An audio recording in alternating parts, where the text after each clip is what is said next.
नमस्कार, मैं डॉक्टर हेमंत शर्मा। आज आपको बताने जा रहा हूँ open pneumothorax versus close pneumothorax. Pneumothorax क्या होता है, दोनों को समझते हैं। ओपन और क्लोज दोनों को समझते हैं। तो पूरा ध्यान से समझिए, ये एक लाइफ सेविंग चीज है जिससे आप किसी की जिंदगी बचा सकते हैं। आपने देखा होगा बहुत सारे मूवीज में इनमें कि हीरो की तरह डॉक्टर आता है, ट्यूब डालता है और पेशेंट को बचा लेता है। पर इसके बाद भी बहुत सारी चीजें हैं, ध्यान रखें। तो ये क्यों होता है, पहले तो क्या है दोनों क्लोज और ओपन न्यूमोथोरैक्स?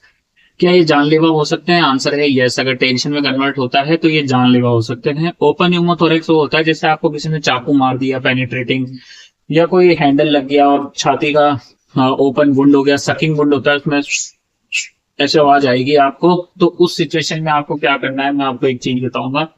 तो उस सिचुएशन में क्या करेंगे, और इसको अगर हम डेफिनेशन में बात करें तो इसको हम ये कहेंगे कि प्लूरल कैविटी में एयर ट्रैप होगा आपका, जो कि एटमॉस्फेरिक एयर से टच में आने से, क्योंकि छेद हो गया छाती में, इधर भी छेद हो गया, इधर भी, या किसी एक जगह छेद हो, मल्टीपल छेद हो सकते हैं। तो उस छेद पे आपको प्लास्टिक की एक थैली लेनी है, जहां पे एक बैंड टेप लगानी है, इधर टेप लगानी है, इधर टेप लगानी है, नीचे खुला रखना है। अब ये नीचे से खुला है, 3 वे बैंडेज है, हॉस्पिटल जाते वक्त अगर छेद हो गया है तो जो भी ब्लड है वो नीचे आता रहेगा। तो इससे एक वॉल खुला रहेगा, तो आपके प्लूरा में एयर ट्रैप नहीं होगा। ये 3 वे बैंडेज है। अगर आप हॉस्पिटल पहुंच जाते हैं तो फिर वहां पे डॉक्टर्स जो होंगे एक्सपर्ट, वो आपको आईसीडी डाल देंगे और इसको क्लोज कर देंगे, या फिर इसको सर्जिकल क्लोज भी करना पड़ सकता है। तो ये हो गया 3 वे बैंडेज का कॉन्सेप्ट। इसको हम बोलते हैं ओपन न्यूमोथोरैक्स के केस में। फिर आईसीडी से इसको डेफिनेटिव ट्रीट किया जाएगा।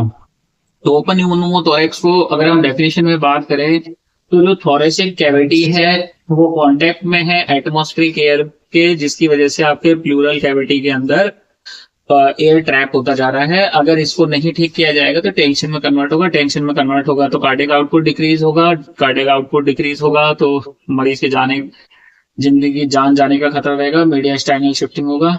तो इसका ये हो गया। अब होता है क्लोज्ड न्यूमोथोरैक्स। क्या इसमें भी आईसीडी की जरूरत है? इसको समझते हैं। क्लोज न्यूमोथोरैक्स में क्या होता है कि बाहर से कोई घाव नहीं है, कोई छेद नहीं है, कोई एटमॉस्फेरिक एयर आपकी प्लूरल कैविटी में एंट्री नहीं कर रही है।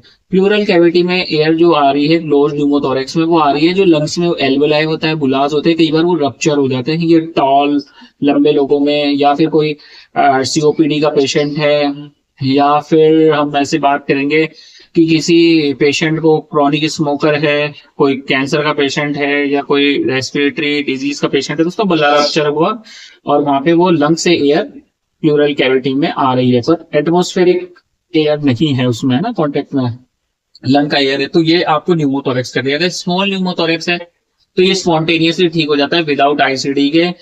इसमें क्या है, ऑब्जर्वेशन रखना होता है, हॉस्पिटल में देखना होता है, मॉनिटरिंग करना होता है, तो उससे पेशेंट ठीक होता है।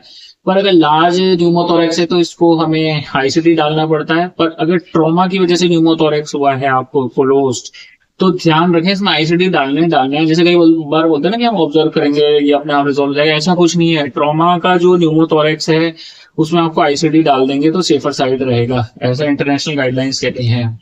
ठीक है। तो ओपन न्यूमोथोरैक्स और क्लोज न्यूमोथोरैक्स आपको समझ में आया होगा। मैंने बहुत सारी चीजों से रिसर्च करके इस वीडियो के ऊपर बनाया है कि ओपन न्यूमोथोरैक्स क्या है, क्लोज न्यूमोथोरैक्स क्या है। ठीक है। क्लोज न्यूमोथोरैक्स में यही है, आईसीडी डालनी है। आईसीडी डालते हैं फिफ्थ इंटरकोस्टल स्पेस में।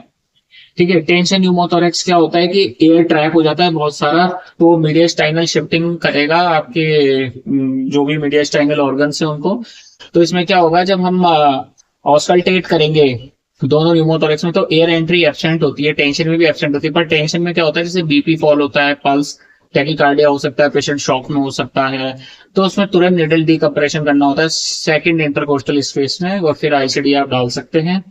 तो ये लाइफ सेविंग प्रोसीजर है। इसमें अपेक्स बीट जो होता है ना, हार्ट का कार्डियक बीट, वो भी शिफ्ट हो जाता है। जैसे हम यहाँ अपेक्स पे सुनते हैं कार्डियक बीट, तो वो सुनाई आपको शिफ्टिंग हो जाएगी उसकी भी, तो ये ध्यान रखना है। तो मुझे लगता है आपको समझ में आएगा। ओपन न्यूमोथोरैक्स मतलब कोई छेद हो और सकिंग वॉइस आ रही हो, जैसे है ना, एयर ट्रैप ऐसा बुल्लास भी जैसे आएगी। क्लोज न्यूमोथोरैक्स मतलब अंदर कोई बुला या एल्वेलाई रप्चर हो गया है, उसकी वजह से जो लंग का एयर है वही प्लूरल कैविटी में ट्रैप होता जा रहा है। और टेंशन न्यूमोथोरैक्स है वो 1 वे वॉल्व डिजीज है। अब जैसे पेशेंट ठीक हो गया तो अब ये भी क्वेश्चन आता है कि आईसीडी कब निकालें। आईसीडी हम निकालते हैं 4-5 दिन में। जब हम देखेंगे उसका एक्सरे रिपीट करेंगे, अगर न्यूमोथोरैक्स है वो रिजॉल्व हो गया है तो आप निकाल सकते हैं। ठीक है, यही एक बेस्ट तरीका होता है। Thank you.